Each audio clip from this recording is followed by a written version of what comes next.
Trump ഇന്ത്യക്കെതിരെ തുറന്ന യുദ്ധമാണ്, വ്യാപാര യുദ്ധമാണ് പ്രഖ്യാപിച്ചേക്കുന്നത്. ഇന്ത്യക്കെതിരെ കടുത്ത നടപടികൾ, പിഴ ഈടാക്കുമെന്നൊക്കെ പറഞ്ഞിട്ടാണ് ഈ താരിഫൊക്കെ പ്രഖ്യാപിച്ചത്. അപ്പോൾ ഈ രണ്ട് രാജ്യങ്ങൾ തമ്മിലുള്ള നയതന്ത്ര ബന്ധം പോലും വഷളാകുന്ന തരത്തിലോട്ടൊക്കെ കാര്യങ്ങൾ എത്തിയിട്ടുണ്ട്. പലരും ട്രംപെ മറ്റേ ആറ്റിലേക്ക് അച്ചുതാ ചാടല്ലേ എന്ന് പറഞ്ഞ പോലെ ട്രംപിനെ പലരും പറഞ്ഞ് തിരുത്താൻ ശ്രമിക്കുന്നുണ്ട്. മാർക്ക് സള്ളിവൻ അല്ലേ, മാർക്ക് സള്ളിവൻ, അതേപോലെ തന്നെ ജോൺ ബോൾട്ടൺ, പിന്നെയും കുറേ പേരുണ്ട്, നിക്കി ഹാലെ, ഓപ്ര വിൻഫ്രി, അങ്ങനെ തലയിൽ ആൾതാമസമുള്ള പലരും പറയുന്നുണ്ട്. ഇതിൽ ഈ രസകരമായി തോന്നിയത് ഈ സള്ളിവൻ പറഞ്ഞതാണ്, അമേരിക്കൻ ബ്രാൻഡ് കക്കൂസി കൊണ്ട് കളയണം അത്ര. ആയി എന്താണ് അതിൻ്റെ അങ്ങനെ പറയാൻ അദ്ദേഹത്തെ പ്രേരിപ്പിച്ചത് എന്താണ്? അദ്ദേഹത്തിന് ഈ പറയുന്നത് പോലെ അമേരിക്ക ഇപ്പൊ നേരിട്ടുകൊണ്ടിരിക്കുന്ന വിഷയങ്ങളൊക്കെ തന്നെയാണ് പ്രശ്നം. അമേരിക്ക പിന്തള്ളപ്പെടുന്നു എന്നുള്ള ഒരു കാര്യം സ്വാഭാവികമായും നമ്മളാണെങ്കിൽ എല്ലാ ദിവസവും സംസാരിച്ചുകൊണ്ടിരിക്കുന്ന ഒരു കാര്യം. ഇതിപ്പോ ഇത്രയൊക്കെ പറഞ്ഞല്ലോ, ബോൾട്ടൺ പറഞ്ഞു, നിക്കി ഹാലെ പറഞ്ഞു, ഈ പറയുന്ന സള്ളിവൻ പറഞ്ഞു, അമേരിക്കൻ ബ്രാൻഡ് ട്രംപ്. അമേരിക്ക എന്ന് പറയുന്നത് ട്രംപിന്റെ അല്ല, ട്രംപ് ശരിക്കും അമേരിക്കയുടെ ഒരു ബ്രാൻഡായിട്ട് മാറേണ്ടതാ. അതെ. അപ്പോൾ നേരെ തിരിച്ചാണ് ഇപ്പോൾ സംഭവിച്ചുകൊണ്ടിരിക്കുന്നത്. അതിൽ വ്യക്തി താല്പര്യമാണ് കൂടുതലായിട്ടുള്ളത്. ആ വ്യക്തി താല്പര്യത്തിന്റെ അടിസ്ഥാനത്തിൽ ഒരു രാജ്യത്തെ കൊണ്ടുപോകുമ്പോൾ ഉണ്ടാകുന്ന അധപ്പതനം എന്താണോ ആ രീതിയിൽ അമേരിക്ക അധപ്പതിച്ചുകൊണ്ടിരിക്കുന്നു. അതായത് അവർക്ക് നിലവിലുണ്ടായിരുന്ന കടങ്ങളിൽ നിന്നും അവരുടേതായിട്ടുള്ള സാമ്പത്തിക പ്രശ്നങ്ങൾ, അതല്ലാതെയുള്ള പ്രശ്നങ്ങൾ ഒരു രാജ്യത്തിനുണ്ടാവുമല്ലോ. അപ്പൊ അതിൽ നിന്ന് കരകയറുന്നതിന് പകരം അതിനുവേണ്ടി എന്ത് ചെയ്യാം എന്നത് ആലോചിക്കുന്നതിന് പകരം എൻ്റെ ബിസിനസ്, എൻ്റെ കുട്ടികൾ, എൻ്റെ പേരക്കുട്ടികൾ, ഇവർക്ക് വേണ്ടി ഇനി എങ്ങനെ സമ്പാദിക്കാം എന്നുള്ളത് മാത്രമാണ് ട്രംപ് ആലോചിച്ചത്. അപ്പോൾ അതിൻ്റെ ഭാഗമായിട്ട് തന്നെയാണ് ഈ ഒരു വിഷയമൊക്കെ വരുന്നത്. അപ്പോൾ ഇത് ഒടുവിൽ ഒരു സ്റ്റേറ്റ്മെൻറ്റ് പറഞ്ഞത് US കൊമേഴ്സ് സെക്രട്ടറി ഹവാർഡ് ലുട്നിക്കാണ്. മൂപ്പര് പറഞ്ഞത് എന്താണ്? ഇന്ത്യ 2 മാസത്തിനുള്ളിൽ മാപ്പ് പറയും. ഇന്ത്യ 2 മാസം കൊണ്ട് മാപ്പ് പറയും എന്ന് പറഞ്ഞു. എന്നിട്ട് അമേരിക്കയുമായിട്ട് ഡീലിൽ ഏർപ്പെടും. ട്രംപ് എങ്ങനെ പെരുമാറണമെന്ന് ട്രംപിനറിയാം. അത് ഇന്ത്യ പഠിപ്പിക്കേണ്ടെന്നൊക്കെയാണ് പറഞ്ഞത്. ഇത് പറഞ്ഞ് വായിലേക്ക് നാക്കെടുത്തിട്ടില്ല. ട്രംപ് പറഞ്ഞത് ഇന്ത്യയും US തമ്മിൽ വളരെ പ്രത്യേക ബന്ധമുണ്ട്. ആ പ്രത്യേക ബന്ധം നിലനിർത്തേണ്ടത് അത്യാവശ്യമാണ്. അപ്പോൾ അതുകൊണ്ട് തന്നെ നരേന്ദ്രമോദിയുമായിട്ട് ഞാൻ എപ്പോഴും സൗഹൃദത്തിലാണ്. അദ്ദേഹം ഒരു മികച്ച പ്രധാനമന്ത്രിയാണ്. പദപ്പിക്കലിൻ്റെ പിയേഴ്സാണോ ചന്ദ്രികയാണോ എന്താണെന്ന് മനസ്സിലാവുന്നില്ല, പദപ്പിക്കലിൻ്റെ അങ്ങേയറ്റമാണ്. അത് ഈ മൂപ്പര്, അതായത് ഈ ലുട്നിക്ക് പറഞ്ഞ് 2 മാസം കൊണ്ട് മാപ്പ് പറയും, നമ്മളുമായിട്ട് ഡീലിൽ വരും എന്ന് പറഞ്ഞ് നാക്കകത്തിടുന്നതിന് മുമ്പാണ് ഈ പദപ്പിക്കലുമായിട്ട് ട്രംപ് വരുന്നത്. അപ്പൊ ട്രംപിന് സത്യത്തിൽ മനസ്സിലായി തുടങ്ങി, കാര്യങ്ങളൊക്കെ പിടിവിട്ടു പോയി, എനിക്കുള്ള പിന്തുണ പിടിവിട്ടു തുടങ്ങി, ഇനി മൊടയായിട്ട് ചെന്ന് കഴിഞ്ഞിട്ടുണ്ടെങ്കിൽ നടപടി ആവൂല. അതല്ല, ഇത് ഈ ഒരു യുദ്ധം എന്ന് പറയുന്ന ഒരിക്കലും ഏകപക്ഷീയമല്ലല്ലോ. അതിപ്പോൾ സൈനികപരമായിട്ടാണെങ്കിലും ശരി, വ്യാപാരപരമായിട്ടാണെങ്കിലും ശരി, ഇതിൻ്റെ നഷ്ടം ഇന്ത്യക്ക് മാത്രമായിരിക്കില്ല, അമേരിക്കയ്ക്കും ഉണ്ടാവും. കാരണം ഈ അമേരിക്ക വളരെ വികസിത രാഷ്ട്രമാണെന്ന് പറയുമെങ്കിലും അതിൽ വലിയൊരു വിഭാഗം സാധാരണക്കാരാണ്. ഈ നഗര കേന്ദ്രീകൃതമായി ലക്ഷറി ലൈഫ് ജീവിക്കുന്ന ഒരു ന്യൂനപക്ഷം മാത്രമേ ഇവിടെ ഉള്ളൂ. ബാക്കി ഏറിയ പക്ഷവും സാധാരണക്കാരാണ്. അപ്പോൾ അങ്ങനെയുള്ള സാധാരണക്കാർക്ക് അവരുടെ നിത്യേനയുള്ള കാര്യങ്ങൾ നടപ്പിലാക്കി പോകണമെങ്കിൽ ചിലവ് കുറഞ്ഞ സാമഗ്രികൾ കിട്ടിയേ പറ്റൂ. അതിപ്പോൾ ഭക്ഷ്യവസ്തുക്കളായാലും ശരി, മറ്റ് നമ്മുടെ ദൈനംദിന ആവശ്യങ്ങൾക്ക് ഉപയോഗിക്കുന്ന മറ്റ് സാമഗ്രികളായാലും ശരി. അപ്പോൾ അതിനുള്ള വലിയ സപ്ലയർമാർ 2 പേരായിരുന്നു, ഒന്ന് ചൈന, ഒന്ന് ഇന്ത്യ. ചൈന അവർക്ക് ഗാഡ്ജറ്റുകൾ കൊടുത്തു, ചിലവ് കുറഞ്ഞ ഉപകരണങ്ങൾ കൊടുത്തു. ഇന്ത്യ ചിലവ് കുറഞ്ഞ ഭക്ഷണ സാമഗ്രികൾ കൊടുത്തു.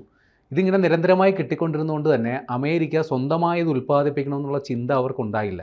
ട്രംപ് ഇപ്പോൾ ഉള്ള കാര്യം പറയണമല്ലോ, ട്രംപ് അങ്ങനെ ചിന്തിച്ച ഒരാളാണ്. ഇതൊക്കെ മറ്റ് രാജ്യങ്ങളിൽ നിന്ന് വാങ്ങുന്നതിന് പകരം സ്വന്തമായിട്ട് അവിടെ ഉണ്ടാക്കണം. അങ്ങനെ അമേരിക്കക്കാർക്ക് അങ്ങനെ America great again, make America great again, മറ്റുള്ളവരെ ആശ്രയിക്കുന്നതിന് പകരം സ്വയം പര്യാപ്തരാകണം എന്നൊക്കെയാണ് പുള്ളി ചിന്തിച്ച് വെച്ചേക്കുന്നത്.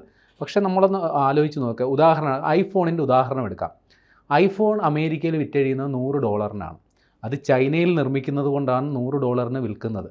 കാരണം ചൈനയിൽ താരതമ്യേന ലേബർ കോസ്റ്റ് കുറവാണ്. ഈ കമ്മ്യൂണിസ്റ്റ് രാജ്യം എന്നൊക്കെ പറയുമെങ്കിലും അവിടെ ശരാശരി അവരുടെ ഒരു ദിവസക്കൂലി എന്ന് പറയുന്നത് തുച്ഛമാണ്. മാസവരുമാനം ഏതാണ്ട് 6000 yen, ഇന്ത്യൻ കറൻസിയിലോട്ട് മാറ്റുമ്പോൾ ഏതാണ്ട് 20,000 രൂപയ്ക്ക് അടുത്തേ വരുള്ളൂ അവിടെ ശരാശരി മാസ വരുമാനം. അപ്പോൾ അങ്ങനെയാണ് അവിടുത്തെ തൊഴിലന്തരീക്ഷം. അപ്പോൾ അവിടെ അങ്ങനെ നിർമ്മിക്കുന്നത് കൊണ്ട് ഉറപ്പായിട്ടും ഐഫോണിന് അവിടെ $100 വിൽക്കാൻ പറ്റും. അപ്പോൾ ചൈനയുമായി അമേരിക്ക വ്യാപാര യുദ്ധത്തിൽ ഏർപ്പെട്ടു. അപ്പോൾ അവർക്ക് അടുത്ത ഓപ്ഷൻ ഇന്ത്യയിൽ അത് ഉൽപ്പാദിപ്പിക്കുക എന്നുള്ള, ഇന്ത്യയിൽ കൊണ്ടുവന്ന് ആ പ്ലാൻ തുടങ്ങാൻ പോയി ട്രംപ് ഒരു കാരണവശാലും സമ്മതിക്കില്ല. അത് അമേരിക്കയിൽ കൊണ്ടുവന്ന് നിർമ്മിക്കണം. അപ്പോൾ ബുദ്ധിയുള്ളവർ പറഞ്ഞു കൊടുത്തു ട്രംപിനോട്, ട്രംപേ, ഈ സാധനം നമ്മൾ അമേരിക്കയിൽ നിർമ്മിച്ചാൽ $100 വിറ്റുകൊണ്ടിരുന്ന ഈ ഐഫോൺ മിനിമം $300 വിറ്റില്ലെങ്കിൽ കമ്പനിക്ക് മുതലാകില്ല. സ്വാഭാവികമാണ്, അമേരിക്കയിലെ ജീവിത നിലവാരം വേറെയാണ്. ഇവിടെ കൊടുക്കുന്ന തുച്ഛമായ സാലറിക്ക് അവിടെ പണിയെടുക്കാൻ ആളെ കിട്ടില്ല. ഇനി അങ്ങനെ ആളുകൾ തയ്യാറാണെങ്കിൽ പോലും അതിന് ഇത് സ്കില്ലുള്ള ആൾക്കാർ വേണ്ടേ? കാര്യം അവരിതൊന്നും ശീലിച്ചിട്ടില്ല. അപ്പോൾ ഇങ്ങനെയുള്ള കാര്യങ്ങളൊന്നും ചിന്തിക്കാതെയാണ് ട്രംപ് ഇന്ത്യക്കും ചൈനയ്ക്കുമെതിരെ യുദ്ധത്തിന് ഇറങ്ങി പുറപ്പെട്ടത്. അതിൻ്റെ തിരിച്ചടി വൈകിയാണെങ്കിലും അയാൾ മനസ്സിലാക്കുന്നുണ്ട്. ഇപ്പോൾ ഒരു ലിസ്റ്റ് ആൾക്കാർ, ഇതിൽ പലരും ട്രംപിനെ കണ്ണുവടച്ച് പിന്തുണച്ചിരുന്നവരാണ്. ഈ പറയുന്ന സള്ളിവൻ അല്ലേ, അതേപോലെ ജോൺ ബോൾട്ടൺ മുൻ സുരക്ഷാ ഉപദേഷ്ടാവാണ്, റിപ്പബ്ലിക്കനാണ്. അയാൾ ഒരു ഉദ്യോഗസ്ഥനല്ല, അയാളൊരു റിപ്പബ്ലിക്കൻ പാർട്ടിയുടെ ഒരു നേതാവ് കൂടിയാണ്. അതേപോലെ നിക്കി ഹാലെ, അവർ ഐക്യരാഷ്ട്രസഭയിൽ അമേരിക്കൻ അംബാസഡറായിട്ട് പ്രവർത്തിച്ചവരാണ്, അവരും ഒരു റിപ്പബ്ലിക്കൻ നോമിനിയാണ്. പിന്നെ ഓപ്ര വിൻഫ്രി, ലോക മാധ്യമ രാജ്ഞി എന്നാണ് അവരെ വിശേഷിപ്പിക്കുക. അവർ ഏതെങ്കിലും പത്രപ്രവർത്തനം നടത്തിയതിൻ്റെ പേരിലല്ല, അവർ ഒരു ടോക്ക് ഷോ നടത്തി. ഏതാണ്ട് 25 വർഷത്തോളം മറ്റോ തുടർച്ചയായിട്ട് അമേരിക്കൻ TV ചാനലുകളിൽ അവരുടെ ടോക്ക് ഷോ വളരെ വൈറലായി പോയിക്കൊണ്ടിരുന്നു. അവർ ഒരു കറുത്ത വർഗ്ഗക്കാരിയാണ്. അപ്പോൾ കറുത്ത വർഗ്ഗക്കാർക്ക് ഇപ്പോഴും അമേരിക്കയിൽ വളരെ രീതിയിൽ അസ്വീകാര്യത ഉള്ളൊരു സ്ഥലം. എന്നിട്ട് പോലും അവരുടെ വാക്കുകൾ കേൾക്കാൻ വേണ്ടി ആളുകൾ കാത്തു. അപ്പോൾ അത്രത്തോളം ഇൻ്റലക്ച്വലാണ് അവർ എന്നുള്ളത് മനസ്സിലാക്കണം. അവരും ഈ ട്രംപിനെ തിരുത്താൻ നോക്കി. അപ്പോൾ ഇത്തരത്തിൽ ബുദ്ധിയും ബോധമുള്ളവരൊക്കെ ട്രംപിന് ഉപദേശം കൊടുക്കുന്നുണ്ട്. പക്ഷേ ട്രംപിന് നേരത്തെ എന്തുകൊണ്ട് ട്രംപ് ഈ ഇന്ത്യക്കെതിരെ വ്യാപാര യുദ്ധത്തിന് പോയി എന്നുള്ളതിൻ്റെ ഏറ്റവും ലളിതമായ ഉദാഹരണം നമ്മുടെ തന്നെ ഒരു വീഡിയോയിൽ ഒരു താഴെ വന്ന ഒരാൾ കമൻ്റ് ഇട്ട് അതിൽ പ്രസക്തി ഉള്ളതുകൊണ്ട് പറയുകയാണ്. അമേരിക്കയിലെ ഏതാണ്ട് 70% സ്ഥാപനങ്ങളും ഒന്നെങ്കിൽ ട്രംപിൻ്റെ കീഴിലോ അല്ലെങ്കിൽ ട്രംപ് അഫിലിയേറ്റ് ചെയ്യുന്ന സ്ഥാപനങ്ങളുടെ കീഴിലോ ഉള്ളതാണ്.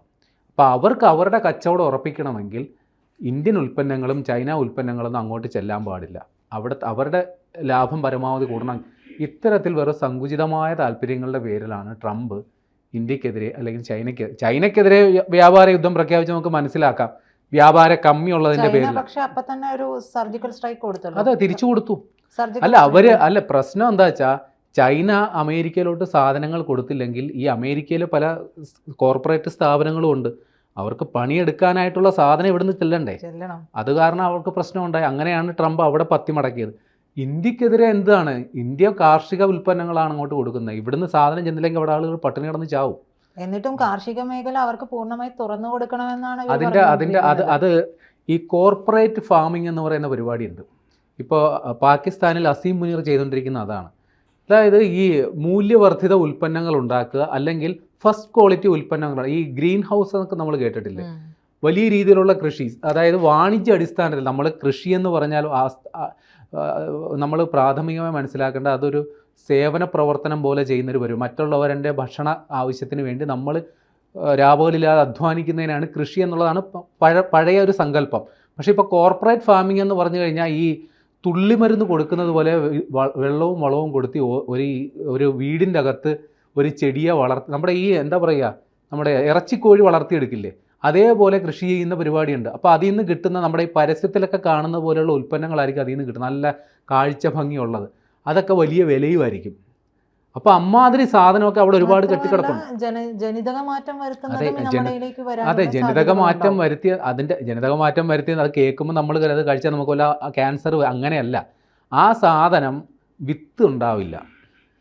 നമ്മൾ വിളഞ്ഞു പഴുത്ത ഒരു സംഗതിയാണ് ഇവിടെ കൊണ്ടുവരുന്നതെങ്കിലും അതിൻ്റെ വിത്ത് പാകിയ അതിനൊരു ഗുണം ഉണ്ടാകത്തില്ല. പക്ഷേ ആ ജനിതക മാറ്റം വരുത്തിയ അവിടുത്തെ ഒറിജിനൽ പ്രൊഡക്റ്റ് നല്ല രസമുള്ളതായിരിക്കും. നമ്മൾ ഇത് കൊള്ളാമല്ലോ എങ്കിൽ നമുക്കൊന്ന് വളർത്തിക്കളയാന്ന് പറഞ്ഞിട്ട് നടത്തു കഴിഞ്ഞാൽ വിത്ത്, അത് മാത്രമാണ് ഈ ജനിതക മാറ്റം വരുത്തിയ സാധനങ്ങളുടെ പ്രത്യേകതയായിട്ടുള്ളത്. വേറെ കുഴപ്പമൊന്നുമില്ല. പക്ഷേ അതിനൊക്കെ ഭയങ്കര വിലയാണ്. ഇപ്പം നമ്മുടെ നാട്ടിലും ഇമ്മാതിരി ഫസ്റ്റ് ക്വാളിറ്റി സാധനം ഉണ്ടാക്കുന്ന കർഷകരുണ്ട്. അപ്പോൾ അവരെ എവിടെ കൊണ്ട് കളയും? അപ്പോൾ ഈ ഒരു പ്രശ്നം ഉള്ളതുകൊണ്ടാണ് ഇന്ത്യ അമേരിക്കയായിട്ട് ആ പരിപാടി ഇവിടെ നടക്കില്ല എന്നുള്ള കാര്യം പറഞ്ഞത്. പക്ഷേ ട്രംപിന് ആ കാര്യം മനസ്സിലാക്കിയിട്ട് ആ സമയത്ത് മനസ്സിലായില്ല, ഇപ്പോൾ ചിലപ്പോൾ മനസ്സിലായിട്ടുണ്ടാവും. അത് എന്തായാലും ഈ പറയുന്ന ആളുകളെല്ലാം തന്നെ ഈ പറഞ്ഞ മുന്നറിയിപ്പ് നൽകിയത് ഒരല്പമെങ്കിലും തലയ്ക്ക് പിടിച്ചിട്ടുണ്ടാവും, മനസ്സിലായി തുടങ്ങിയിട്ടുണ്ടാകണം എന്നാണ് നമ്മൾ വിചാരിക്കേണ്ടത്. ട്രംപ് മറ്റേ ഈ 240 വാട്ട്സ് കറണ്ടുള്ള ഏതോ സർക്യൂട്ടിൽ പിടിച്ചിട്ടുണ്ടെന്ന്. സത്യം. കൂടുതൽ വാർത്തകളും വിശേഷങ്ങളും നിങ്ങളിലേക്ക് എത്താൻ ABC മലയാളം സബ്സ്ക്രൈബ് ചെയ്യുക, ബെൽബട്ടനും അമർത്തുക.